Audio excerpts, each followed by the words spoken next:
kuhusu yaliyotokea wakati wa uchaguzi, mimi binafsi siungani sana na hoja ya kufanya maridhiano baada ya matukio. Mimi ni muumini wa kuzuia tukio na sio kufanya maridhiano baada ya tukio.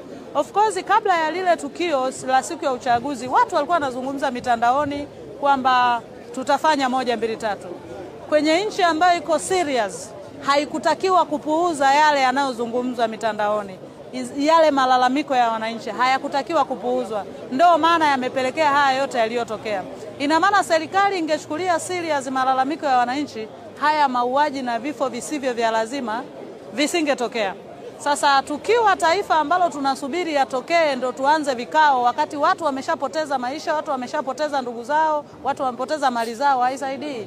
Kwa kifupi, yani kuanza maridhiano sasa hivi wakati watu wameshaumia, kwa kifupi tumechelewa kidogo. Ilitakiwa tuzuie kwa kusikiliza maoni ya Watanzania na kuona tunafanyaje. Tunatokaje?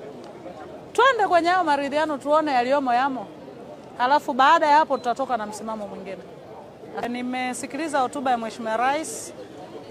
Kwa kifupi, hotuba yake ni nzuri kwa kifupi, kwa maana ya kuizungumza. Kama itaenda kutekelezwa kama ambavyo imezungumzwa, basi tunaiona Tanzania nyingine.